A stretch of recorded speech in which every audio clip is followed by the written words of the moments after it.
Hello and welcome back to Games Embassy with the Ambassadors of Gaming. I am one of your army of hosts, Ambassador Chris. I'm Ambassador Michael. I'm Jordan, also known as Crispy Singer. Yeah, we let him come on every once in a while, but we have news about When I'm allowed stuff. out. When we let you out of your cage, and when we let Mike out of his refrigerator box from the alley.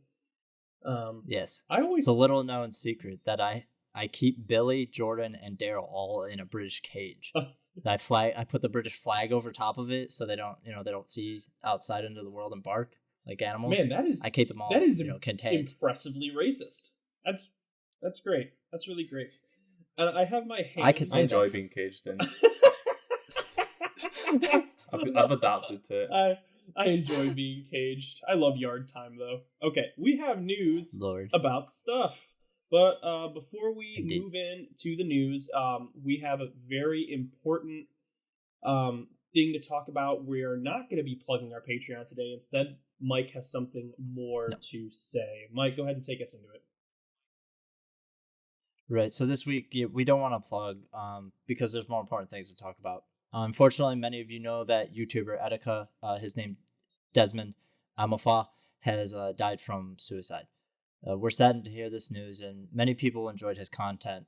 Etika was a 29-year-old man who made his way covering video games, specifically covering Nintendo. And before the public was notified of his passing, he had posted a video on his channel regarding mental illness and his struggles within his daily life. We want to encourage people that to really discuss these kind of things with your loved ones if you're concerned about them, even if it's just a flight kind of concern, a passing concern, because we know many people that struggle with mental illnesses, personally or professionally, and many people still feel uncomfortable discussing those issues. And we hope that, we can kind of be that branch to help people talk about their issues and really get help if they feel they need it before they do something drastic. So we wanted to mention that because he was a part of this community, and he did have an impact on it, and we're sad to hear this news. Yep, rest in peace. So with that, we are going to go ahead and go straight into updates, announcements, and other information. Mike, why don't you go ahead and take us into that? All right. So, Jedi Fallen Order is not allowed to have human dismemberment, apparently due to Disney. Speaking with IGN, Senior Director Justin Perez stated the reason there isn't any human dismemberment is possibly due to Disney. He said, quote, "We use it in select cases. Basically, droids and spiders and the like can have their legs and arms lobbed off, but not humanoids. Blame the Disney branding folks for that one, it seems." End quote. Whatever. Disney sucks. The Yakuza producer, Days... Oh, I should... Why did I not ask you how to pronounce this name earlier? I would assume it's Daisuke. Daisuke Sato talks about remaking Yakuza Kensen. Yakuza Kensen, a game released only in Japan on the PS3, was about a samurai in the Edo period of Japan. Sato stated that he wants to remake, not just remaster the game. The phrase for that is, for those games is kiwami, what they use to represent remakes. And then the quote with it, personally, I think Yakuza Kensen is better suited for a kiwami design. Kensen was the first Yakuza to be released on PS3, and it was only released in Japan. Many Western players have said they want to play in English, and Asian players also want to play it in Chinese. Since Kensen is a PS3 debut game, a simple HD remaster would probably not be enough. So I think a Kiwami version would be more suitable. Amen to that. More Yakuza all the time. Wonderful. Okay, on to the next point. Kratos was almost not going to be in the critically acclaimed reboot of God of War. Cory Barlog spoke to Game Lab saying, unquote, "Early in discussion, people were saying we had to get rid of Kratos. It was like, he's annoying, he's done. Those on the team believed that Kratos is not God of War, and that Greek mythology is God of War." Barlog continued to say that they didn't really like the character, they wanted a new character, but it took a lot of convincing to make them think it was a good idea. So not only that, there was also the fact that Atreus was almost cut due to budget constraints as well. However, he was left in because he was needed for Kratos' character development, which I'd say makes a lot of sense.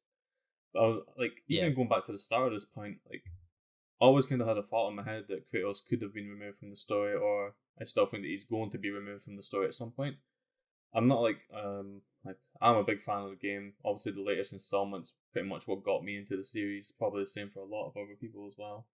Right. But, it's like I just, even though I've not been with it since the start and I've not played every single game, still think that bringing like God of War without Kratos would be quite strange. It wouldn't be bad if it was like a branching off story.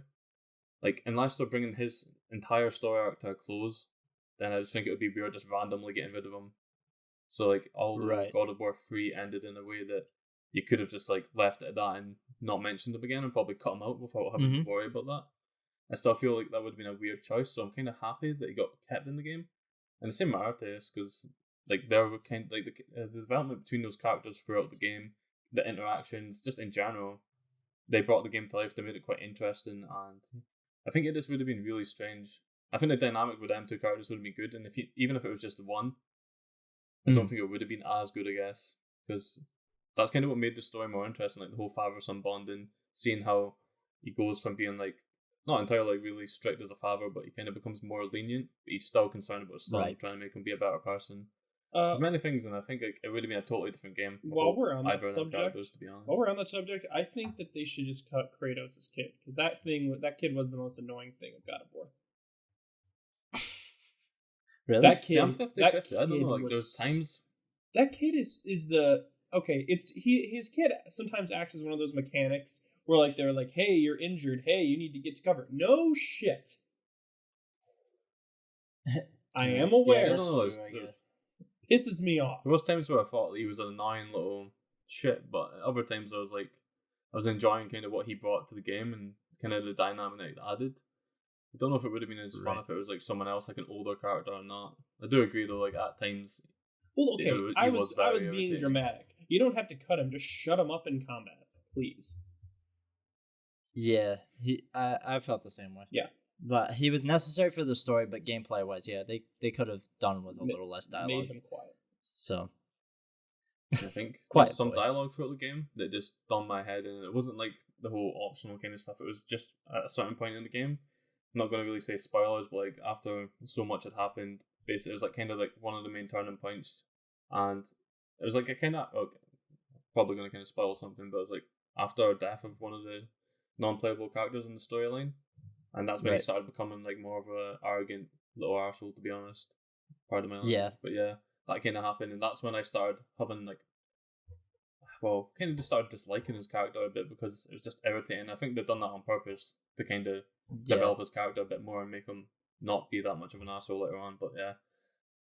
Yep, I think that was ultimately the point. Yeah. Because I'll make one last point, and then I'll later back to you guys if you want to say anything, and then move on. But basically, in my mind, I played through God of Wars, the old ones, and Atreus in that section you're specifically talking about. A lot of the things that are coming out are old Kratos. It's the characteristics of Kratos when he was younger, of just being this arrogant jerk. But and so. I think it's more meant to be a self-reflection for Kratos, but yeah, I guess that makes sense. For people that have played the previous games, they'll notice that compared to someone like me who is kind of like dabbled in them, but not a great deal. So yeah, it probably kind of hits home more for people like yourself. So that makes sense. Right, I was always a big fan. So, and I recently played through them before that one even came out. So I was pretty up to date with them. But yeah. So I think it was important because his character shift is massive in that. But I think that's where I'll leave it off because I could go on and on about we could do a whole episode about God of War, honestly. Yeah, his son. And I'd be okay with that. Fair enough. You're entitled to your opinion, even though it's wrong. So a new PUBG game is in development, and it's being made by the Dead Space creator, or one of them. So PUBG Core has come out to say they are going to, quote, create an original narrative experience within the PUBG universe, end quote. I have a question for you, Chris, because we discussed Oh it my beforehand, and I want you to make your point. Yeah. What does that mean? What the hell is the PUBG universe? Can I just even... Yeah, like, I'm going to jump in, guys. I'm sorry, but I just want to say that sounds like fucking shit. I'm sorry. Yes. Pardon my language, guys, but like the PUBG universe, What- I agree. What is what that? universe? Because all I've seen is an unpolished game and crappy skins before they could even finish the game. I'm sorry if either Right. of you like that game, but I'm still salty. No. I bought it, and me and Chris played it, I think, twice, and we were like, nah, we're good on this. Yeah. So I played it a bit and it was alright. It was fun until like bigger companies pretty much made it better, and like these guys Right. made so much money and had such a good opportunity, and it's like they just focused on the wrong things, and they even see a game come out in the PUBG universe, which is like a massive map with fuck all in it. Right. It just sounds Pretty crazy. much. Yeah. Pretty much. It's 'Cause I just don't understand. I think they got too What- focused on trying to compete with Fortnite instead of just being their own thing. But that's like- that's what it is. Don't even understand how they can make an original narrative. Like there's in games like Battle Royale, to me, it's not about a story. It's not about like some expansive No. universe. It's literally about just running about shooting other people, and that's all it is. It's a Battle Royale. It's not meant to have this Right. rich story where you can. Exactly. It's like when Minecraft made story mode. Like there's nothing wrong with that. Obviously, it's aimed at children. That's fine. But it's kind of Right. like it's an open world sandbox game. Why would you want to try and make a universe out of it where there's all these stories and other characters? I just want to. That's kind of going off topic, but I just want to know what it means. Yeah. But Mike, continue. We Yeah. trailed off. Let a bit. me continue and finish this. Yeah. yeah. But still. So Glenn Schofield is heading the new studio called Striking Distance. I think that's Schofield pronounced worked as vice Schofield. president. It's probably Schofield. You're probably correct. I'm terrible at English.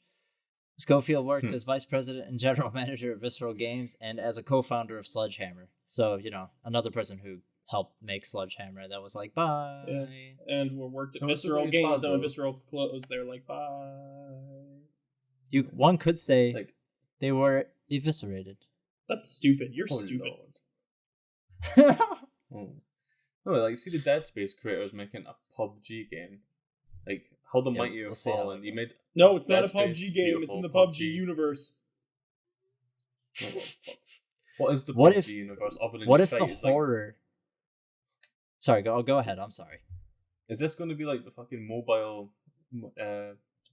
collaboration they brought out with PUBG and Resident Evil 2 that probably nobody cared about?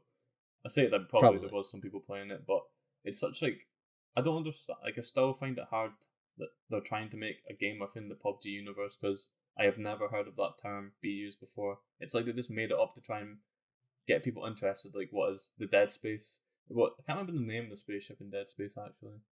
But just imagine that crashing down into the PUBG island where they have a little battle royale and fucking wiping them all out. Is that what's going to happen? And then all the necromorphs come out and start slicing these bad boys. Yeah, the necromancers are gonna come. The It's necromorphs like are Metal gonna come Gear out, Survive. and then they're gonna start doing some Yeah. Fortnite dances. So And it's not Oh, until wow, you get that's- like a that certain sounds like my emote nightmare. and skin. no, the PUBG universe is my I nightmare. think That there's like the 7 wonders of This- the world, the 7 game wonders of the world. One of them is just what the hell is the PUBG universe? That's I would agree it's a with that. question that nobody wants to answer. let me get to the bottom of about 6 bottles of rum, and then I'll let you know. In the meantime, though, Please do. let me move on to some Pokemon news. Pokemon producer Junichi Masuda talks about the lack of all the Pokemon in the newest game. If you're aware, which I'm surprised if you're not, but a bunch of people have been up in arms about the fact that the latest edition of the Pokemon franchise coming out later this fall will not be able to move all 800 plus Pokemon into the game at all. As in, there's no national Pokedex, which kind of sucks. Masuda took to the official Pokemon site to address fan concerns about the lack of all previous Pokemon being in Sword and Shield. Excuse me, had to clear my throat. He went on to say, quote, "I've read all your comments and appreciate your love and passion for Pokemon. Just like all of you, we are passionate about Pokemon, and each and every one of them is very important to us. After so many years of developing the Pokemon video games, this was a very difficult decision for me. I'd like to make one thing clear. Even if a specific Pokemon is not available in Pokemon Sword and Shield, that does not mean it will not appear in future games." End quote. Can I So make a I'm- point? Yes. Because I know you were triggered about this. Yeah. So, real quick, just to point out, I think we've discussed it a few times on the show. I'm a Digimon fan personally. Yeah. So I'm sorry to say this to you, but it's an inevitable problem that was going to catch up to you. I just pulled for the sake of conversation how many Digimon there are. And this article was written in 2007. In 2007, there were over 800 Digimon. And pretty much every Digimon game that's ever come out has never included the full roster. So it's not that surprising. Yes. To me. Yes, and I will agree with you to that on some level. But on other levels, this has been going on. How old is the Pokemon Company? Pokemon Company's, I have like some 25th anniversary stuff, I think. Yeah, they came out in 93 or something, right? Yeah. So 93 or 92? Yeah, something like that. So we have been having the ability to move these Pokemon over since the games first came out. And I Right. guess their reasoning for it just isn't flying with me. You are neutering it. Their excuse essentially we've gone the over models this. and then the balance, Yeah, right? we've gone over this, I think, in That's the previous to video recap. that we did, where I was talking about you're really going to Yeah. screw up the meta. It's going to split the fan base. Fans are going to be playing competitive Pokemon on the previous title on Ultra Sun and Ultra Moon because they have access to all their Pokemon, Right. and these current games aren't going to last as long as the other ones do because people don't play the campaign over and over again in the 2 or 3 years between Pokemon game releases. Right. They do online battling and do endgame stuff, but there's no online. But there's no point in doing online battling now because you're splitting the meta. I guess. Could I ask you a legitimate question? Game Freak is also working on it with Pokemon Company, right? I think Or no? so. Yeah, and Game Freak's also working on another game. I think called that's just Right. code That's where I was. Town or something. That's where I was going with this. I was like, do you think possibly it has to do with the fact that they have less dev? You know what I mean? They have less dev power this time around because Game Freak's working on Town. I don't I know. don't know. I don't know how those Like that's just a speculation. Yeah, thing. I don't You know, what I how mean? teams and stuff works. I don't know how that works. I would have been happy if they would have just said, "Hey, in later updates, we'll allow certain Pokemon generations to come through." Like Pokemon Go does. Right. Mhm. Yeah. You know what I'm Yeah, talking, yeah. Jordan? Help me out here. Here's my question. Well, I've got a question. Like, I'm on the fence about it all. So, I guess my first question is: when was the last Pokemon game that came out any platform other than Pokemon Go that allowed you to get all the Pokemon? Because the only The reason why last I one, can think right? that, well, Pokemon Let's Go, that didn't give you that option, obviously. Yeah, Oh, I yeah, guess that's but true. Let's Go was before targeted that, differently Pokemon as Sun well. and Moon. Yeah. Yeah. So, ignore Pokemon Let's Go and say Pokemon Sun and Moon. Could you get every single Pokemon in that game? You had the ability believe to so. move 'Cause my only- every single Pokemon over. Yes, the answer Yeah. is correct. Yeah. Okay. Because Yeah. my first kind of reasoning behind it would have been that I would just expect that they didn't have the time to make them the character models for every single Pokemon because of how many there is, Right. like all the animations, all the moves, animations, etc. That'd be my 1st Mm-hmm. reason. But then you could argue that if they've done it on a 3DS game, they've already got the assets there that just need polished up. Like, obviously, I have no idea how it works, but that's just my assumption. So you would think Mhm. that if they could do it in Sun and Moon, then they could just bring it No, all over to I totally Switch. agree with you. But I don't know. That's what they did for X and Y. We talked about this last episode. Pokemon Right. Go uses the assets from X and Y, and Sun and Moon and Ultra Sun And and so does Ultra Let's Moon Go. use the assets from Pokemon X and Y as well, but just touched up, and then they just added in the new Pokemon. So I don't understand. I mean, I'm sure there's more to it, but do you understand my point of view? Like, why can't you just do it in updates? You know what I mean? Like later on down the line. Yeah, like- I totally get where you're coming from, but Yeah. it's one of those things where this is just a me thing, and to compare it to other games that are similar to it is that, correct me if I'm wrong, but for the people that You're I know wrong. that play Pokemon, the thing about Pokemon that's interesting is catching new Pokemon. It's not about the story. It's not really like, yes, it's interesting enough, but the driving factor is what new Pokemon am I gonna find? What do they evolve into? What does the legendary do? What are the moves? Like that's always been what It's- Pokemon has been to me. Yeah, it's that kind of excitement of like I guess on that, like kind of from what you're saying, if you're going out and you're seeing the exact same Pokemon that you saw 5 games ago, it's not exciting catching Right. it because, like you're saying to yourself, like, oh, I've already got this on the Pokemon Bank. Whereas if it's all new creatures, it's kind of more enticing to keep looking. They are But, on like Right. I say, that point's probably, yeah, I guess that's true actually. Yeah. So yeah, Yeah. So the Yeah. issue, the only other issue that we could talk that you guys already hit is the models, and then in my opinion is probably the big one is balancing. Balancing is going to be a huge issue. Like to balance 800 creatures fairly, that's just it's hard, if not almost impossible. They don't. honestly. I guess even like Go ahead.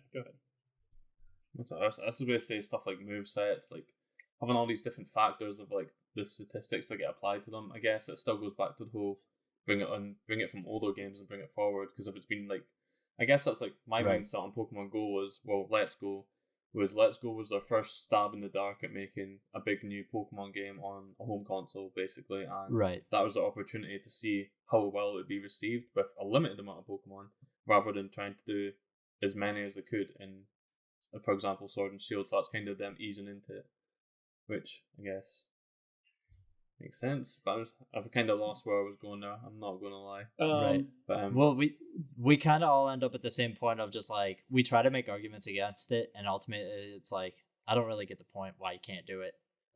At the yeah, end of because the that's day, kind of where I was so- going there. The more I spoke, the more I kind of thought to myself, it's like, well, they probably could Yeah, do it. But They then they I'm already kind of on the fence. It's like I can see why and I can see why not. they It's- already have right, it's things bad and good. balanced.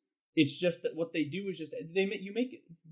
Some of these things are making it sound like they have to rebalance the entire game every time. That is not the case. The Mhm. game got rebalanced, I think, for Black and White, and since then it's been using the same balance, same stats, same. Every Pokemon has retained their stats that they've had since Black and White, which is like 4 or 5 games ago. Yeah. Yes. And all they do is My just only- add on. Sorry. Don't rebalance old Right. things. Just add new things in that aren't. I'm sure there's more to it that I don't know. But like I'm saying, I feel like in updates over time, this could even make for the game lasting even longer. Mm-hmm. Right. I don't This know. one- Wait, honestly. So I think what I was going to say there. Is that oh no, that's it. So basically, like my mindset going into this game, because I'll probably definitely get it. I guess I'm a Right. sucker for Pokemon games. I guess like if it's a new Pokemon game with limited Pokemon, but it's got a really good kind of campaign. Well, not a campaign, but like the actual game itself, the core gameplay is really good, and it's not just like you go from point A in the story to point B and then the end game's rubbish. That would be more annoying when there's not as many Pokemon, because like you're saying, if the campaign or the story is actually quite short, not very exciting, then if you've got all the other Pokemon to catch, it kind of makes up for that, and it makes it not as bad when the actual core game isn't what you expect. I'm not saying that they should make like that makes up for it, but I'll kind of be more disappointed if I get this Pokemon Sword or Shield and it's lacking in the department of the actual campaign, and then there's only so many new Pokemon. Because then it feels like it's not kind There's of doing what you'd also- expect. There's also no Z moves and no Mega Evolution either. Right. See, So it's a not- it's a lot I don't know. different. Yeah. But then they've got this new thing with like I don't know the terminology for Pokemon what on it is, but, steroids, like when yeah. you see in the trail, yeah, Pokemon on the roids, like Gyarados being a giant. And it's like Yeah, I'm that's what not we need. really a fan of that from what I've saw. I'm trying to stay somewhat blind going into the game, but it's like I guess that's it as well. They're Right. probably trying to do all these new mechanics, and that's why they're probably not focusing on the other stuff that they could be bringing in. I guess it would be better if they had all the Pokemon, but see, like I'm still one of them guys that like I'll play pretty much. I've played most of them, but then I still haven't caught every single one yet. And I've got friends that have done Fair it all, enough. and they pretty much banked them all up, so it doesn't bother me as much. But I guess it's still nice when you've got option there, like say you've had a Pokemon that you've been carrying through all Right. these games for so many years, and you can bring them into the new one. That's still quite interesting, I guess. I can see why it annoys a lot of people. And me. Right. Yeah. Whatever, my life Yeah. sucks. This is just Shame. another Jordan, inconvenience just in take my us out life. of here. Thanks, I'm Pokemon. just gonna keep going over it over and over again. He's gonna say well. salt. Yeah, go ahead. On to the next point then. Final Fantasy Live TV series is coming from Sony and Square Enix, which is quite interesting, hopefully. Sony Pictures Television and Square Enix production company Hivemind, which are currently working on Netflix's The Witcher series, we'll make a Final Fantasy show set in. I'm probably going to pronounce this wrong, but Erosa or Yeah, or Erzia or Erosia? something. I don't know. Who knows? we'll go with It's that. Final Fantasy. Which was introduced in Final Fantasy 15, was it? 14, 14. I think. I think that's 14. the MMO. Yeah. 14. And the show will feature characters from the series. I guess like I'm just wondering what other characters will be in it. Kind of like the scope of the show, because I always get worried when they bring out like TV shows based on games, because it's either going to go one way or the other. It never really kind of balances in the middle, in my opinion. It's the same when they make Right. like a game based off of a movie. Half the time, it's not very good, and that's just because it's rushed just because they know there's people out there that will see that name on a game or on a movie and be like, right, I'm going to go get this because I love the game or I love the other media that it's based off of. And I really hope that that's not the case with the Final Fantasy TV series. Same with, like, on that topic, mentioning the whole Witcher thing. I really want that to turn out well. I've not got high hopes, I'm not going to lie. But it's always the same with things like this. Like, it sounds enticing, it looks really good, but then when you actually see it, if it's not got the love poured into it, and I think when it comes to making when it comes to making TV shows or movies based off of games, you always need the people and the fans to have an input into there, because they're the people that are going to be the core audience and the people that are coming to this. Exactly. And, like, not funding it, but you know what I mean? Like, they're the people that are going to make or break it, because if you can't get the fans on board, chances are you're probably not going to get anyone else on board. You might get the odd person who's dabbled into the series, but the hardcore fans are the people you want. And I'd say I'm quite a hardcore fan of Final Fantasy. I really wanted to turn out well, but did you play guess I'm 14? interested to see what you guys are thinking as well. 14's the online only one, isn't it? Yeah, it's the MMO, I think. Yeah, I've dabbled on it, but I've not played much of it. Like I've always been kind of more focused on the really heavy story-driven ones, like also Final Fantasy 7, 8, 9, 10, 15. I've kind of dabbled in as well. I've still got to do some stuff on that. Right. It's one of the things, like, I've not really played much of 14, so obviously going into that, I'm not going to know a great deal of it, I guess. Right. Just to kind of hit on the point, 14 is a huge moneymaker for Square. They're still releasing it. They're still releasing expansions for it. Like, I'm sure I've saw one of my friends still playing it online, like, all the time. Yeah. And it does look good. It's one of them things, like, there's so many kind of MMO games out there. Yeah. I struggle to find one that I want to invest in, along with all the other games that are out there. Yeah, and you need to dedicate a exactly. decent amount of time to it if you really want to make progress in it. You know what I Right. mean? Like, for me, that's exactly. Destiny 2. But you know, there are other games, you know, or there are other people's, like, World of Warcraft kind of things where there's one game that they invest a shit ton of time in, and there are a whole bunch of options, so it's okay if you don't like 14. Going a little randomly, what do you think of Henry Cavill being cast in The Witcher? Personally, I just think that's shite. You don't like It's that? like, I don't know, like, it's like, see, when I see his face, it just doesn't sit like with a character. Like, I just don't think he resembles the character that well. And I probably, like, to be honest, I've not looked a great deal into it. I've only seen some of the promotional material, so it could just be that, like, I'm having a biased opinion on that. If you want, they actually just released a bunch of photos today. If you want to go take a look at those, then I'll talk for a second while you. I think I was actually looking at them earlier. Oh, did you? Did you share them at all? Somebody shared them in the Facebook group, I think. Okay, yeah, I've got that tab open. Yeah. Okay. See, like, yeah, he looks alright, I think, but it's a prequel, right? It's a prequel to what? It's the prequel to The Witcher 3, so it's set between 2 and 3 or something like that. Is what they're trying to do, from my understanding. So it's Witcher 2.5, something like that. Yeah, the show. I hope it's good, but like, it's kind of going back to the whole Final Fantasy topic again. Is like, there's been so many shows that are like this and they just flop, and always have that kind of worry in your head that it's just going to be another one. There's just been a lot of really bad ones. I hope it's not, because I probably will give it a chance, but I'm not. Like I said, I've not got high hopes right now. You know what worries me as well? Like, I don't know how many series it's planned for, or how, like, what the big picture of this is, but I'm worried because of his past history that he'll do a series of this show and then you'll get another contract, and then if it does well, then it'll be fucked. And that's what worries me.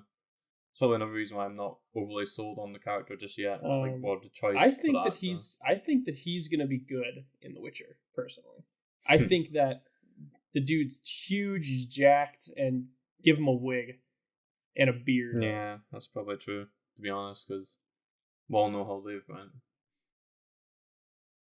Well, he Can't blame him, to be honest. He didn't want to do it originally, anyways. He had said when he got signed that he didn't really want to do it. He like reluctantly did it because they wanted him so badly. But yeah, I don't know. We'll just have to see, because I don't think Henry Cavill's a bad actor. But if you're talking about Netflix, Justice League, usually I would say some of that was just stuff, because of how like, poorly overall, how poorly the more DC times than movies not have been they doing. put out stuff that's good.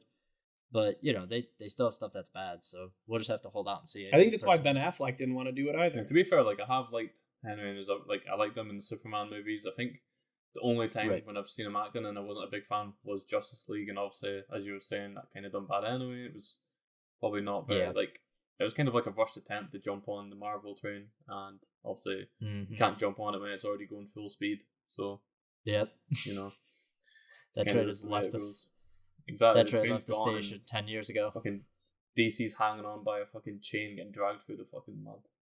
Yep. I'm joking. Yep. No, had. As a DC fan, it hurts. It just hurts every time. I like DC as well, and like, sorry to go off the topic, but do you not think that like the DC animated movies and that are just so good compared to what they try out, like with live action stuff? Right, all of the animated movies, 100% are way better. It's because for the live action ones, WB is like, we have to be Marvel, because apparently that's what only people will watch. And it's like, or you can just play to your base.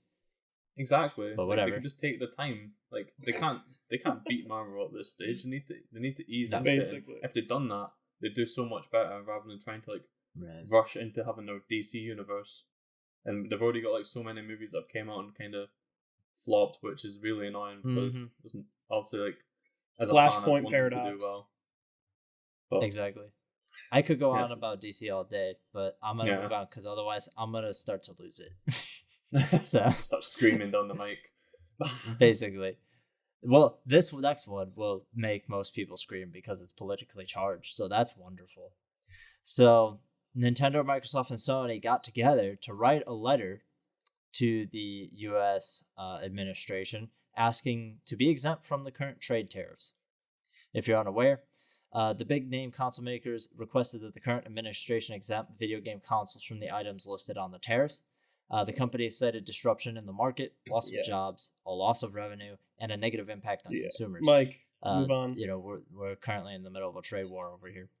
So there was also an update in the process of writing the script, and before we started the show today, following a meeting with the Chinese president, President Trump has decided to delay the tariffs, stating that as long as China and the United States continue to negotiate, prices would not increase, but that current tariffs will also not decrease. So this is a big deal.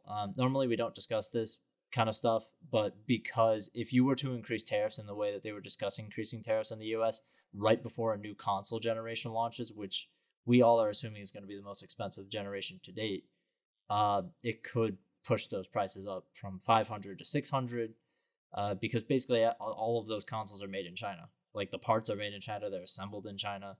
So, that's why we threw it in here. That's pretty much it. It's politics. I don't blame you. So it's not interesting, but it is what it is. So, but I felt the need to discuss it.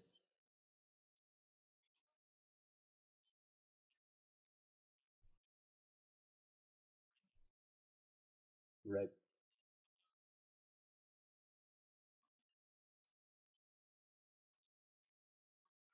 Yeah. Sorry, I just zoned for a moment. I'm sorry. Yeah. I mean, it's hard. I could have put them in news, but I figured we try not to discuss too many political. If it's important to them, they'll interject. And Jordan had But a lot he wanted to say on them. So I'm going to go ahead and take us into the news now. And I like to say we don't discuss the updates, but we basically have been discussing every update that has happened. So, Mhm. Twitch introduces subscriber-only streams. Twitch allows users to subscribe to a streamer for $4.99 a month, as you know. It comes with emotes, badges, and subscriber-only chat, but now also with exclusive streams. Twitch Prime also counts as a subscription, and non-subscribers will see a preview of them. The feature is currently only in beta. Streamers can use it if they are affiliates or partners and have not violated Twitch's community guidelines in the last 90 days. Twitch notes that the preview system also allows for streamers to not break the terms of service in these streams. So everything, which we've gone over this before, everything right now in the past six months to a year is streaming platforms, whether it be, or not just streaming, but just subscription platforms, whether it be games with Game Pass, whether it be Netflix type streaming services, Hulu, CBS. Everyone is making their own subscription service, and this to me just seems like Twitch trying If I to may. so many. get even more in on Oh, that. sorry, you go first. Oh, sorry. I'll interject just quickly, and then I'll let you go ahead. It's just that I think what Twitch is doing here is to compete with Patreon, because a lot of what people will do on Patreon is they'll have tiers which they'll stream on YouTube, direct and provide that link to their their patrons. It's something we've considered here too, but that kind of eliminates the middleman. If you're on Twitch, you know what I mean. You can be like, oh, I'm already a subscriber, and now I'm already here, and I can watch the stream. I've already, you know what I mean. Instead of having to go through Patreon to get to YouTube to watch the stream. That's just my thought process. But go ahead, Jordan. I was kind of going. I possibly was going to be going off on a tangent on just the whole streaming kind of topic Go overall. ahead. So I might. Go ahead. Okay, I'll try not to go on for it too long, but it's just me being salty. So it's like overall on like Twitch, kind of because it's so oversaturated, I can just like stay away from it. I kind of get put off at even like subscribing to some people. I still follow content creators and subscribe to people that I like, but there's just so many people now that are rushing into it to just try and get big that it's made Twitch, in my opinion, and many other sites, just less appealing to me as I guess as a consumer and as even a fan for some of these people that I would normally watch. Because there's just so many people out there that have just rushed into making a channel because they want to get big, they want to become the next big gaming thing, but they don't realize there's so much more to it than that. Which this is kind of bringing me on to another topic, which sorry once again for going off, but I think you might find it interesting, you might want to interject it, and if not, happy to move on. But it's like, so I was kind of following a streamer called Stone Mountain 64 for a while, and just recently, probably a few months ago now, I noticed that they were talking about this platform that him and a few other content creators created called Pipeline. Have you ever heard of it? No, but I've heard of Stone Mountain. He was at an Yeah, E3 showing at one point. I don't remember what year, but I remember him specifically. Yeah. Well, I still enjoy his stuff, but then the one thing that I wasn't a fan of was this, like the whole pipeline concept, which it's basically you'll pay. I think the minimum that I saw was £30 a month to get access to their platform, where they'll supposedly help you become a better streamer. And I know this is kind of unrelated to that, but I just think that's such a weird concept. And in my eyes, it's just fucking. It makes it so much harder for people to get in a better place. So it's like 'cause, a coaching. Yeah, like that's It's like what a they're treating coaching it like. thing. Yeah, Okay, so you'll that's pay weird. them £30 a month, and they'll supposedly make you a better streamer. But I don't understand how they can do that without like having statistics proving that they can actually do it. But it's like you're almost saying, "I'm going to teach you to take my job," and then like the main thing that bothers me about it is the fact that it's £30 a month for small streamers, people that don't have that type of money to get to where they want to be. But then there are people that will pay it, and then they'll still not get to where they want to be. And I just think like the whole streaming area, in regards to like content creators, is becoming this weird place, and I don't know. I'm trying not to go too in depth on it, but I know what you mean. The course thing, it's essentially what a course. Course is the new like big thing. Basically, if you're a successful enough person, you try to sell your knowledge to people who want to be you, because it's a quick and easy way to make a couple of bucks. You know what I mean? So like, right. Therein lays the Right. Well, problem. it's essentially, Quick and I'm just going to easy. tell you That's what just worked for not how me it works. and what I know works in this industry. And hopefully, with that information, you can utilize it and succeed. That's essentially what the Yeah. idea is. Yeah, And this stuff, it's so there's no weird. one size fits all for success. Like, there just isn't. So Yeah. I don't Like, know. I'd really be interested to see any success stories coming from this type of thing, because it's They so happen, but not often. yeah, and it's like that's another thing. Like, see, even like this goes on to like other topics where content creators build a platform and they can get people success, but what like it's going off on another tangent. But it's like these people also have hundreds of thousands of followers that could potentially just do their bidding for them. They could be like, right, we've got this guy paying us 30 quid a month. He's not had any success yet. Let's get some of our followers to go give him a little boost. It's just stuff like that. Like, that's what doesn't sit right with me personally. But Right. It's I'll an try and leave ethical it at that. question. Yeah. So I don't want to go There's too a whole in-depth bunch of on that stuff. one. No, Yeah. that's a good point though. It's a good point though, because it's not something I consider, because I'm not too in depth with it, and Chris doesn't watch many streamers either, from what I know. So we're not really involved in that. So like anytime we can get feedback from you guys Yeah. about it, it's helpful, because we're not really ingrained in it. So no, I appreciate it. So, but I think we beat Twitch to death. So Twitch can Yeah. be RIP. A moment of Yeah. silence for goodbye Twitch. him. But So, on yeah, to the go next ahead. point. So stepping away from Twitch, it's finally put to bed. So EU gamers have been having a bad week, so it would appear. A European survey. Sorry? He wants to know if you've Have been you? having a bad week. Every week's a bad week for me. Have Oh, you been wow, having a that's bad sad. week? Joking. It gets dark. It gets worse. Oh. Well, off the topic of my existence, a European survey finds the majority of gamers are not interested in streaming services.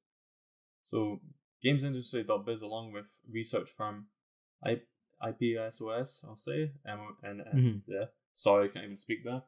MORI, I can't do it again. MORI conducted a survey of gamers living in the UK, France, Germany, and Spain.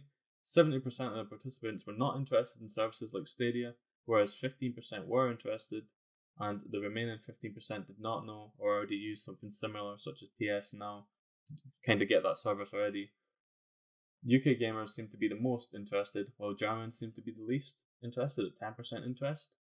And Mhm. moving on to the next point, EU PlayStation fans have an issue with the PS Store. Changes to the PS Blog's weekly news article has upset those in the EU. Oh, what a shock. PlayStation has listed titles and DLC packs due for release that week, along with links and release dates. However, they only include 5 highlights. A link at the bottom of the post takes users to the store, which does not show all the games releasing in that week. And there have already been issues with gamers having titles available in the store. Kind of went quickly over the PS point, I'll come back to that in a second. But going on to the streaming services, like kind of what I just mentioned at the start there, what do you guys think Mhm. about this? Because I'm kind of curious to see what your thoughts are.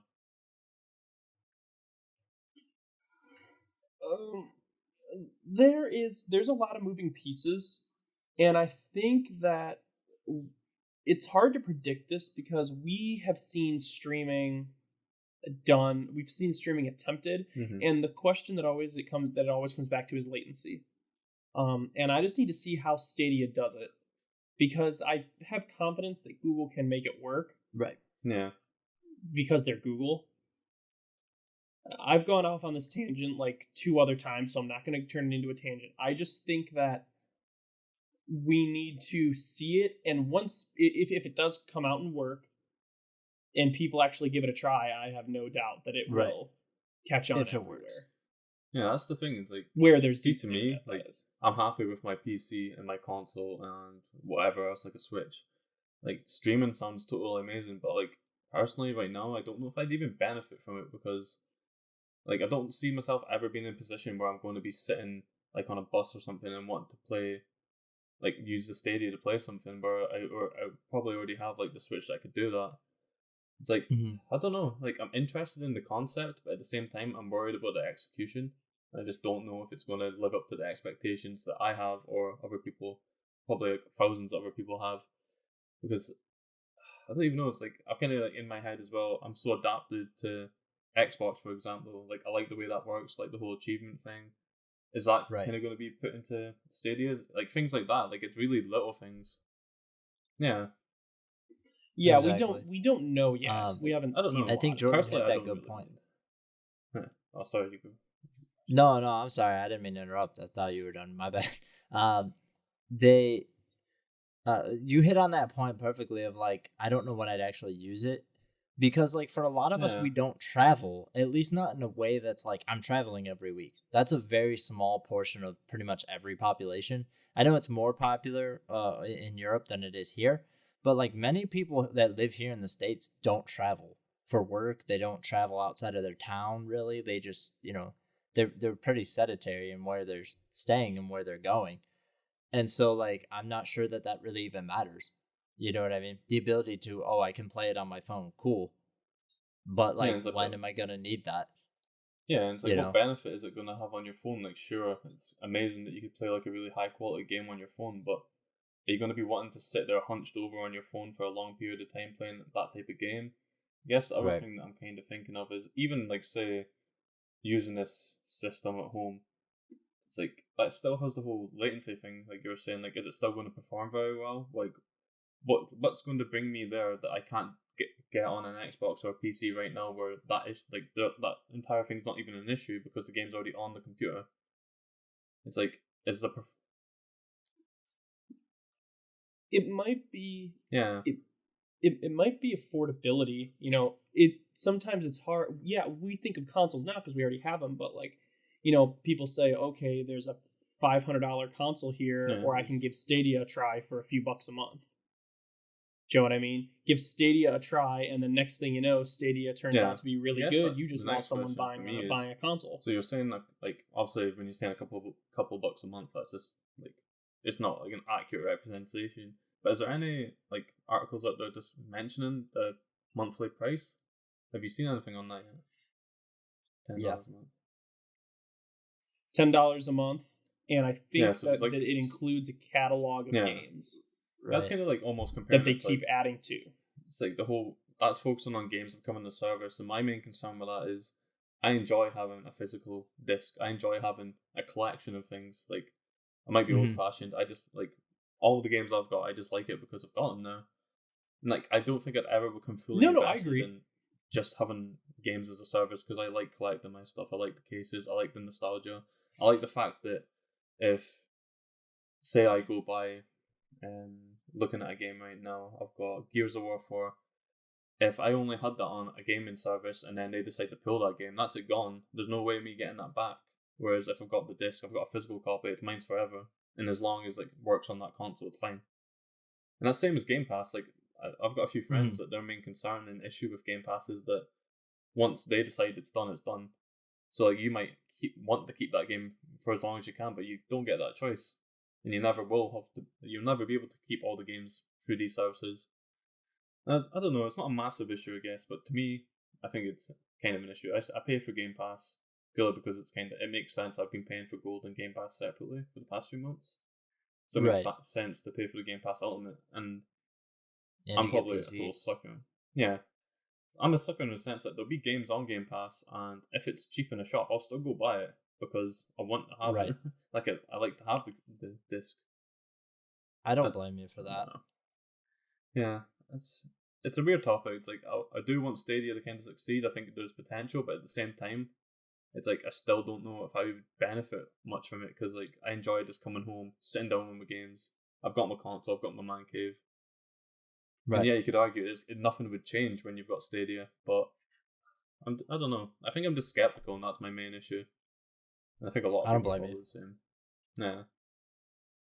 It's like if they can bring something to the table that can emulate or improve on what Xbox and PlayStation already do, then yeah, I'll probably be heavily invested in it. But at the same time, Right. it's like I'm used to these other brands. I'm used to these names. I like my discs. I like my stuff like that.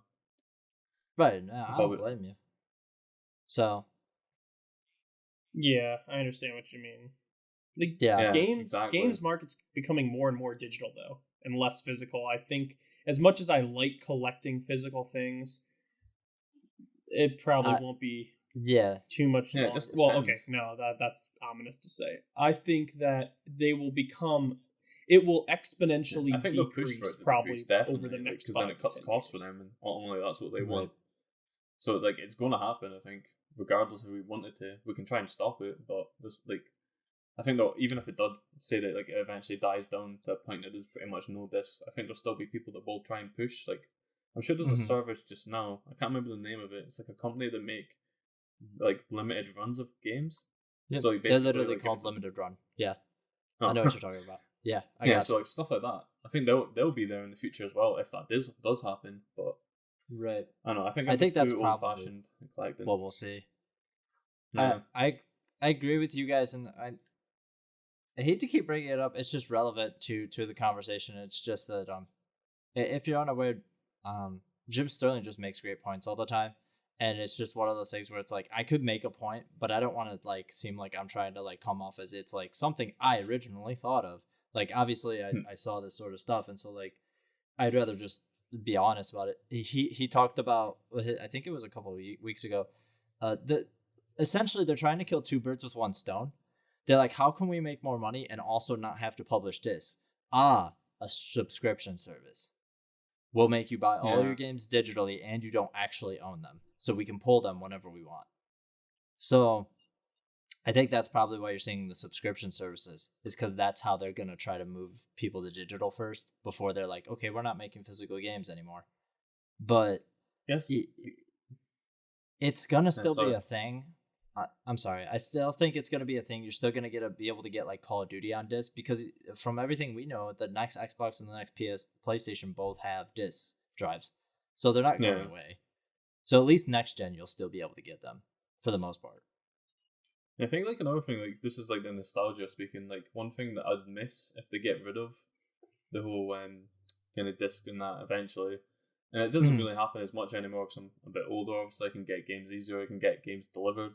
But one of the things that was obviously to me like really amazing back in the day was like when you would wait for a game to be released, whether that's a midnight release, whether that's going to the shop first thing in the morning, meeting your friends to go buy a game or stuff like that. Like that entire element gets taken away, and I think like that's something I really enjoy about gaming, like being able to do that. Like you rush down to get the game, or you feel like that sense of not necessarily accomplishment, but I don't know the right way to phrase it. But going to. Yeah. It's that buyer high. Exactly. You're just excited about it. I understand where you're coming from with that. Yeah, it's like even when you buy a game and you get that limited edition, when you get like the additional merchandise, a statue, posters, stuff like that. Like I would miss that a lot if that was completely gone. And I love buying limited edition of games. Half the time I'm a sucker. Like when I bought Gears of War 4, for example, I bought the limited edition of that. Regretted that. But there's other times when you get to buy like Gears of War 3, got the Marcus statue, and I've had that since I bought the game. It's still sitting on my desk right now. Stuff like that. Like that's the little things that give me the memories of gaming that I cherish and don't want to lose moving forward, so to speak. I totally kind of rambled on there. Yeah. No, I just don't want to lose and stuff. Yeah, I get it. We discuss digital versus physical all the time on here, and so it makes sense. But I want to hit the second point real quick before we move on. Sorry, do you have anything else you want to say on the digital stuff before I was just going to say forward? One more thing. It's about I've got like Golden Sun 1 and 2 Mega Man games on the Game Boy Advance, and they're still in the packaging, just sitting there, and stuff like that I love, but that's kind of unrelated. I just wanted to throw that in there. But as you were going to say, no, you're fine. Sorry for interrupting. No, you're fine. So we're gonna move to the second part here before we move on. You good? I just want to address the PlayStation Store thing real quick, and then we can kind of move on. As posted in here, I think a lot of that has to do with the fact that it's the EU and all those countries have different regulations. Because I'm looking at the United States PlayStation blog, and it's still the same way it was before. It lists all of the games that are coming out this week. So I'm assuming it's just because whatever they're doing for the PlayStation blog over there is basically because they don't want to have to break down, okay, this game's coming out in Belgium, and this game's coming out in Germany, and this game's coming out in France, and have to break it down like that. And they're just like, okay, well, that's way too much work for us, so we're just going to do this. So... ultimately, it comes down to just being a lot of work for them. I still think they should do it personally, but can't really tell anybody what to do. So, anyways, I'm gonna move on to more sad news because that's apparently what life is. It's just sad news after sad news after sad news. So, Jason Schreier has struck again, this time writing an article about Black Ops 4. It was inevitable, really. The report is quite long, and we do recommend you read it. We'll only be really hitting the larger points here, however. So, Schreier explains throughout the article themes of elitism among team members, contractors, and lower-level staff. QA testers get no bonuses, they are paid lower rates, such as $13 an hour, and they are left out of company events, and they even have a separate parking lot that they are required to park in that requires a 10-minute walk to their office. The report details how Treyarch struggled with Black Ops 3 and 4's campaign, with the latter not fully materializing at all. The report states that Treyarch was originally gunning for Black Ops 3 to have an open-world campaign, while Black Ops 4 was supposed to have a 2v2 campaign with duos competing against each other instead of featuring the typical AI enemies. As with Black Ops 3, the campaign was changed completely, but then ultimately canceled, which led to Black Ops being created. This was followed by a period of crunch that was, quote, not mandatory, quote. And then one source stated that they would work 12-hour shifts Monday through Thursday, an 8-hour shift on Friday and Saturday, and so, a total of 64 hours generally a week. And then sometimes they would work Sundays as well. There are also many who are making time and a half on the over 8 hours and then double time over the 12 hours. That last part is just a caveat because I know there's somebody that's going to be like, well, they got paid. Like, yeah, yes, that's what happens when you work. Generally, you get paid. Yes. So, but I know. On that topic. I'm sorry? So I can see like the struggle in that. So I've been in situations where I've had to work due to crunch or whatever. Not you don't have to Right. do it, but deep down you have to do it because you don't have a choice if you want to keep your job, Right. for example. And I've worked Yep. one day I worked for 35 hours straight, and then Jesus. the next day I worked for 17 hours straight after that, and then although I was getting paid, I wasn't getting paid overtime for it, so I didn't get anything out of it other than my standard salary, and Right. I got basically penalized for it. So I can see like it's such a big deal when industries like this, or even just any company, like pressures their staff into things like this, and like they think they're doing a good thing by putting the crunch to get things done quicker or get things done in time, but all they're doing is putting pressure on their staff, which means they can't work to their full potential. Right. It's also just before we hit too hard on that, it's not just about crunches. It's not just let me rephrase that. It's not about so much about Treyarch as well. It's also publishing too. Publishing sets some of these dates, and now especially since Activision lost Bungie and lost Destiny, they're going to be pushing their other studios even harder now to release the game as quick as possible. Right. Make sure it makes a crap ton of money. Do you know what I mean? And with Call of Duty, slowly, we talked about this, I think, last episode, with Call of Duty is still making a lot of money, but it's slowly been on a decline of how much money the profit has in. not still been going up as bunch. High. I think, but I'm sorry, I know what you were saying, but I want it to be conveyed to them that essentially the profit margins are starting to flatline. So it's not that the profits are going down. They're just not making more money every year, basically. Sorry, I didn't mean to interrupt. Yeah. And they don't like that. But that's right. And so now, and that's one of the reasons they're going with Modern Warfare now, because I'm pretty sure Call of Duty Modern Warfare, I think it was Modern Warfare 2, I can't remember. Someone made this really nice chart, and one of the Modern Warfare games is basically where I think it peaked, and then Black Ops 1, and then it's just slowly going down. Like you see the bars definitely go down, and I think they're trying to recapture what a lot of people liked about Modern Warfare in hopes that they can bring that profit. The data on that, was that referring to like satisfaction, or is that referring like player number, or what was that number referring to? I believe it was referring to the amount of profit made from each of those I didn't games. understand. That's why I wanted to make sure. Yeah, if I recall, and I think the profit peaked at, or maybe it was sales. I can't remember. It may have been. That's fine. I just wanted a clarification. I can't remember. Okay. I think that it was the amount of money brought in, and it's Right. slowly, Um. kind of but- leveled off. Yeah, I think there's a lot to talk about here with Yeah. crunch. Crunch So- sucks. Pretty much in any job. I won't hit on it too hard, but I've worked at employers that are like, one job I had when I got hired on, they're like, by the way, we're in the middle of crunch. We need you to work 55 hours minimum every week. And at the time I was 18, and I was like, you gonna give me 15 hours of overtime? Hell yeah, I'll do that. But now,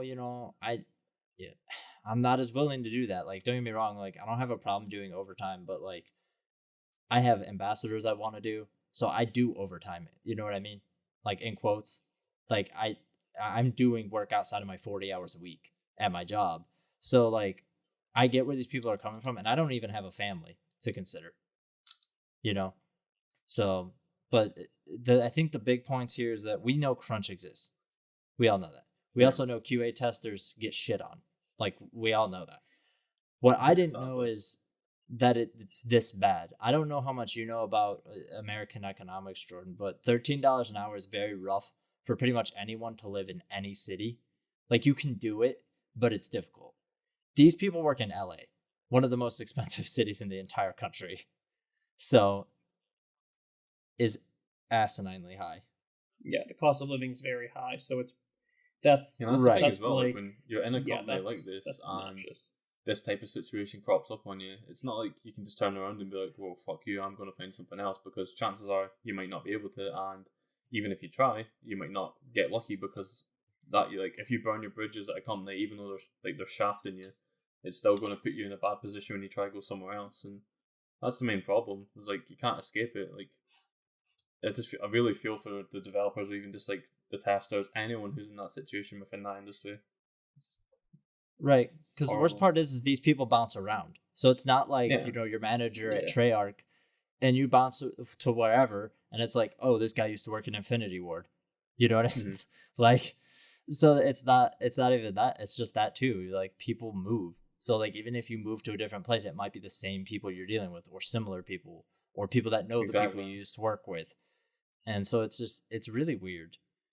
I don't know. I think this one. Yeah, please do. Yeah. Yeah, I We only got encourage you halfway to through. read the article. I didn't. It's very I didn't meaty. when I was writing this, because I felt it was important that everybody goes and reads it, and I think these are like the working condition kind of things we need to discuss. Because I don't know. I can't speak for everybody in ambassadors, but I can speak for myself. I've been in the position of the QA testers. I've been in this position of like people that I'm bottom rung. I still have a job to do. My job is still important to the company. Sure, I'm just a body, but without this position, this company cannot run. So I understand being in that position. Exactly. Yeah, Exactly. but you're also easily replaceable. Exactly. That's where I was getting to. Unfortunately, in this position, you're That's what I easily was getting to, replaceable. which is unfortunate. So they don't have to pay you that and much. So, unfortunately, a lot of these companies don't offer you Yeah. opportunities to move up. So you're kind of Yeah. stuck there. So, hopefully, they sent out an email. There were some updates regarding this. Treyarch has come out and said some stuff. If you want to look those up, and you can find them. But I don't want to go too into it. It's just I wanted us to have that little bit of discussion, because we talk about crunch all the time here, but like, this was something a little bit different. So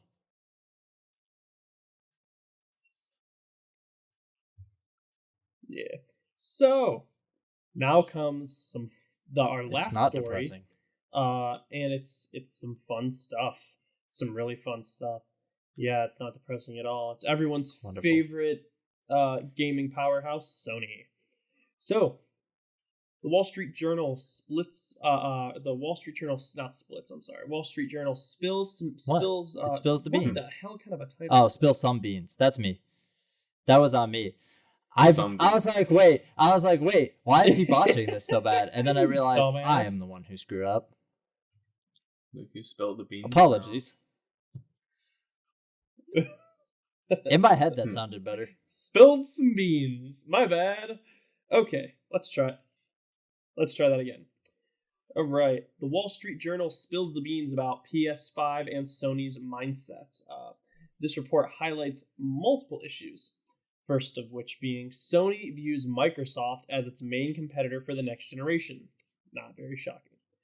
Google is a potential future rival depending on the success of Google Stadia. Nintendo is not perceived as a rival due to the difference in the types of games produced and the demographic they tend to target. Much more casual players. If you're some people who don't consider themselves gamers own a Nintendo Switch if they want to play a Mario or a Zelda or something. And then second point being that Sony is looking towards consumers who buy big titles like Fallout and Red Dead Redemption 2. Sony is focused more on building relationships with bigger software publishers. Smaller game devs say they feel, quote, snubbed by Sony in contrast to Nintendo, end quote. Sony is not looking to showcase indie devs this year, but while Nintendo is. Sony official says that, quote, Sony still welcomes games from independent studios, but the emphasis is on strengthening relationships with large publishers since resources are limited. The thinking is people buy a console to play high quality games available only on that platform, not smaller games available on smartphones, end quote. So that's pretty crappy. But of course, we know that Sony has been shitting the bed this generation. They got really popular in the beginning, and ever since Xbox has slowly caught up, with the One X, and everyone seems to like playing on that console, and now cross-play is a thing, or cross-save's a thing. All these different game communities are joining together and becoming one game community, unless you only own a PlayStation. I've heard a lot of speculation about this, and obviously it's just speculation, but it's people who are familiar with PlayStation and the insides of PlayStation. And a lot of people speculate that a lot of the things that are missing currently from PS4, they're just waiting to launch with PS5. They're basically like, all right, well, it's too late for us to just incorporate this system-wide right now. Let's just incorporate it into the new console. And day one, you'll be able to have crossplay. And even, we know that PS5 will have backwards compatibility with PS4 games. So the hope would be that when you go back and you play a backwards compatible game on PS5, you can crossplay with somebody else on a different system. Which is definitely a possibility, but that's all hearsay. We want guaranteed, results. So yeah, but Sony sucks. Dick. Jordan, please tell me Sony sucks. Well, that was enough. Such a definitive statement. Thank you. I don't know. It's like Sony's all I think. I wouldn't say I'm a fanboy of Xbox, but I've always preferred Xbox, even though I had a PlayStation first. Obviously, I've just there's something about Xbox, and I just really like it, like the achievement system, just the interface, etc. There's a few things like that, and I just feel more drawn towards it. And I've always treated PlayStation and Sony as just an exclusive platform to me personally. So I'll kind of only get exclusives on that console pretty much. I'll only go there for the games like The Last of Us or Days Gone or games like that. It's and that's why it doesn't surprise me. They've kind of got this mindset that they only want to work with big publishers, because then if they feel like they're only getting these really high quality games in their mind, that then more people will go to them. If it's only really good games, if that makes sense. Right. So it's like they're trying to become just that one platform that only has the best of the best, the creme de la creme, as some would say. Right. Well, we've talked about this before, but we can really tell a lot. I know we don't discuss a lot of branding and marketing and stuff like that on the show because it's boring for a lot of people. It's not really my area of expertise, but I enjoy talking about it because I think it lets you look into the mindset of a company. And we look at PlayStation and Xbox's mindsets in terms of their motto and what they want to tell you. Xbox's mindset is this is the best, games run best on Xbox, right? That's their motto for Xbox One X. Games play best on Xbox One X. And then with PlayStation, it's always been the best place to play. You know what I mean? So Sony has it in their mind that it doesn't matter how powerful the system is. They want PlayStation to be the best place for you to play a game, where Xbox is your games will be the best that they can be on our system. And I think that showcases a more concerned approach. You know what I mean? Mm-hmm. It's more it's hey, look, we've made this for you. We've made this in mind for you because we want you to play the Xbox One X. You know, we want you to have the best experience you can when you play games on our console. Whereas PlayStation, it's like it still resonates with that gated ecosystem, right? In my mind, at least, of this is the best place to play because the best people are on PlayStation. The best games are on PlayStation. Well, the most amount of people are on PlayStation because they can't leave. You know? Yeah, that's kind of like going back. So. Yeah, That's exactly. similar Which to the sucks. point I was saying how it's like that they just want to be, like you're saying, seen as the best place to go because they've got all these exclusive games that nobody else can have. Right. But sometimes it's not enough to get people in there. Like even if it Right. like, because people will become like the kind of consumer like me that they'll still have a PlayStation, but it's not the place they go to game. It's the place they go to play the exclusive they can't get on their favorite console. And surely, Right. like you think they want to avoid that, and I think Microsoft's got the advantage just now because obviously, if they've got the Xbox and they've got PC where they can bring out the games. I know there's PlayStation now. I'm pretty sure it's on PC, but I don't think it's as It's not the same. enticing as Game Pass is because now Game Pass Ultimate is just this beast where you pay a small price a month. It's obviously a lot more than what you were paying before for your annual membership, Mhm. but I think the value you get from it as well is a lot better because there's obviously the crossplay, there's the PC Game Pass and the standard console Game Pass. And Right. stuff like that as well. It's like, yeah, it's like PlayStation might have all these big fancy games like The Last of Us, but I'm still like I'll still have it, I'll still get these games, but Xbox is still going to be the console for me. That's kind of going off on a different topic, but No, was kinda I think, yeah, I think it's valid to add that point to your argument, your conversation. Chris has been kind of quiet because I don't really know how he's become more bipartisan. I think over the years because when we first started Ambassadors, he was pretty heavily into Xbox, and now he just kind of fluctuates more. But do you when you go to buy a game now, what is your I guess your thought process on where you buy it? Just out of curiosity. Yes, I'm asking you because, well, I'm asking you because asking me or Jordan? You don't really discuss it much ever since you kind of became more bipartisan about where you decide to buy games. Well, the DualShock 4 is lighter, so it's more comfortable in my hands. But I usually want to go for Xbox because the majority of the people I know play things on Xbox. And I can tell you once cross save is enabled for certain games, I will definitely be moving over almost every game I have to the Xbox. I'm just so sick of Sony beating around the bush, always trying to. Sony's just a bunch of jerks. It drives me nuts. If I may, it's ironic because I know exactly what your point is. Your point is that if I may, I don't want to make assumptions, but correct me if I'm wrong. So the PlayStation does this because they don't want people to go to Xbox, right? That's the whole reason why they have this isolated policy in the first place, right? But then when they decided to be a little more lenient on that policy, people were like, well, if you're going to be a dick about it, then screw you. I'm going to Xbox. So they basically just did the thing they were worried about. They created this self-fulfilling prophecy. Yeah, because they're a bunch of jerks. They created their own problem.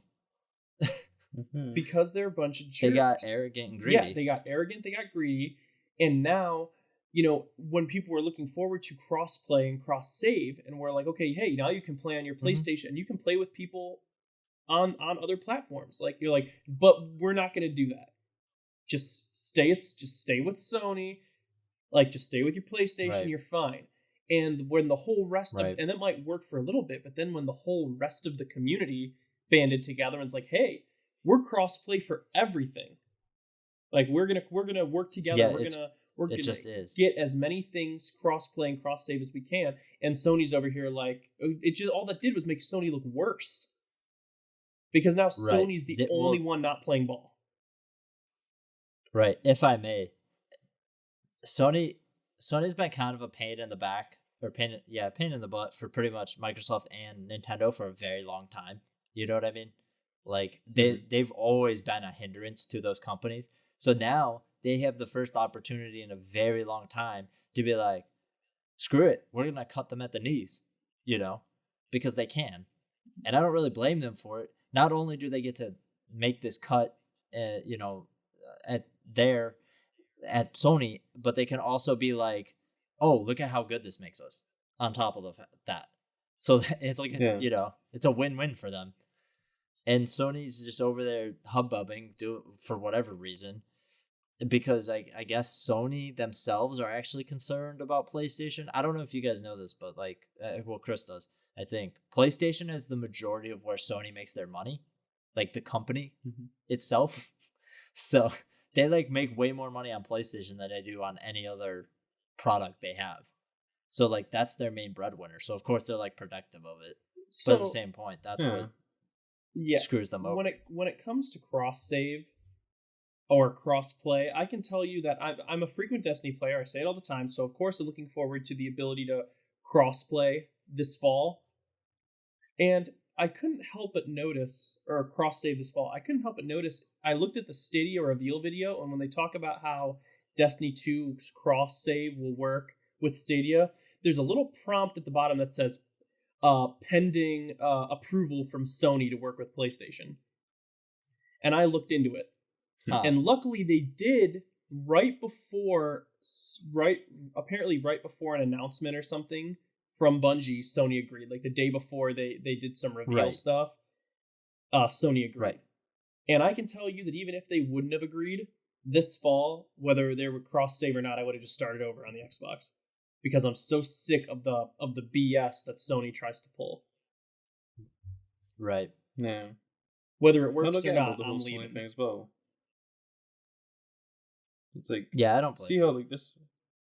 Well, go ahead, Jordan. Sorry, Brian, guys. Go ahead, Jordan. I guess my point No, is, no, like, go see, regardless of which platform it is or which company it is, if they think they're the best, then surely they should not be intimidated, regardless to what we know or what we see. Like, they should be portraying that they're not intimidated by the opposite rivals. They're the best, so why do they care if they're doing crossplay? Because they should be so confident in themselves that even with crossplay, they're still going to get people buying the PlayStation. They're not going to get people going to Xbox because now they can play with their PlayStation friends. So surely it's like, if Sony are that confident, they would just be like, yeah, cool, whatever. And I know what you're saying, like, they're waiting until PS5. Yeah.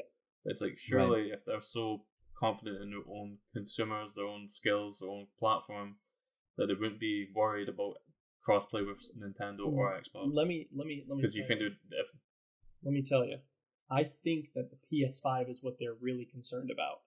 I think that people have stuck it out who don't buy multiple consoles like us, people who have stuck it out with their PlayStation, who have been peeved. You know, they're like, the next generation that comes around, I'm going Xbox. You know what I mean? And I think that the more they irritate some of their players now, the more likely those peeved players are going to go to Xbox. So they have to work with cross save. They have to work with crossplay. They have to do the name changes. They have to, because if they don't, as soon as the opportunity that someone sees to jump ship, they're going to do it. Right. Well, that's a pretty valid point. Like, even like you're saying about the name stuff, like, that's all things that you think would just be done by default, but it took them so long to do it. And it was bad. This is a really minor thing. It was just bad programming. Yeah. They didn't think about it early on, and then by the time their programming's done, I like to think of it as a skyscraper. Okay, if PlayStation's online network is a skyscraper, name change is probably anywhere between the 2nd to 5th floor. And if you just mess with one thing, it can make everything fall apart. Yeah. Right, and we've kind of seen that happen. Yeah. With the examples they use. Yeah. So they put lists of games online that are known to have critical game-breaking issues with the name change. Right. Oh, jeez.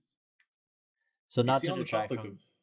This sucks that we're not in the same room, because we always talk over each other. Jordan, you have been trying to speak. It happens. Yeah. Please speak. Go ahead. Please do. Just start screaming down the mic. I was just going to say, so, like, this is a minor thing again, but it's kind of looking back at, like, comparing Xbox and PlayStation. It's more about maybe the interface and just how things work. And that's what's always kind of put me off of PlayStation. So it's like, in my opinion, the PlayStation 3 interface was fucking disgusting. It was not a fan of it. Like, just the way it all worked. Compared to Xbox 360, which was amazing, but it was a lot better and it was a lot more intuitive. It was like, just in general, it was more appealing. And then going back to PS4, so even comparing stuff like Party Chat to me, I think PlayStation 4's party chat is just a mess. It's so hard to like even go on a party and still get gameplay audio, stuff like that. It's really minor, but 9 times out of 10, like it puts me off of getting a game on the PlayStation because I don't get that luxury of being able to play and hear my friends at the same time really well. Yeah. Because sometimes it only comes through one ear, and it's like, what is that all about? It's like it's like Xbox just does it so much better, and I don't want to sound like a fanboy. I know, But I understand. We own, I always just we, feel myself getting brought over. we to that. own multiple consoles, so we're allowed. It's one thing if you're one of those people who has one console. It doesn't matter what the developer does or what the console maker does, is that they stand by them no matter what. Like I can't stand that. You should go with a platform that works and that is half decent. We have multiple consoles, so we're allowed to criticize and say we don't like this about this console or we don't like that. We're allowed to do that. We're not looking like fanboys. Did I miss something? Did he cut out? Yeah. I So feel reassured now. thank you. I'm glad. So Mike, do you have anything else you want to say on this? No, I think I'm good. I was gonna just finish off with the indie dev thing. Please. And the relationships with those, because they don't really I think it's important because I spent a lot of time with PS5 or PS4, I'm sorry, in the early days of playing indie games, because that was all I really had to play. You know, there weren't tons of games coming out that were big name at the time. And so that's when the indie scene kind of boomed, was at the end of the 360 era, right at the beginning of this generation. That's when we started noticing indies were like worthwhile playing. You know what I mean? Yeah. So I don't think it's a good tactic by Sony to be like, we're not going to be concerned about that because you're going to be on our platform anyways. And it makes me concerned because as of right now, you see that with Xbox. The reason why so many people put stuff on PlayStation first is because there's just a larger install base, and then they put it on Xbox after. Yeah. And I don't want that to be the case. I don't really care because I have both consoles, so it doesn't really matter to me. But I would think if I were Sony, I would not want to be like, yeah, well, you'll just be here, hopefully. And if you're not, we don't care. Yeah, that's like bad mentality to have. Agreed. But so that was pretty much it. So unless you guys have something to say about it, I think that's about it for me. The more we talk about it, the louder I get and the angrier I get. So I think this is a good place to stop. So try and check us out at least once a week. That's how often we try and do this. Thank you very much, Jordan, for joining us. Why don't you go ahead and give him your plug? Yeah, so as always, guys, you can get my content on Facebook, Twitter, Instagram, all under the username Crispy Singer, or you can check out my website at crispysinger.co.uk. But more to the point, as other guys have said, keep an eye on this channel and this content because it's absolutely amazing. Aw, he's gonna make me. I'm being Thank you. He's gonna make my turtle cry. It's more important than checking out me. So yeah. Thank you. Yep. But we're a collective, I think. We are all ambassadors of gaming. Anyway, goodbye, friends. Okay, goodbye. See you later, guys. Hope you enjoyed us speaking about news and stuff. We're gone. The DualShock 4 feels a little bit more comfortable in my hand. Oh my gosh, did you hear that puberty squeak? Jesus. Oh my god. That's beautiful. That was awful. All right.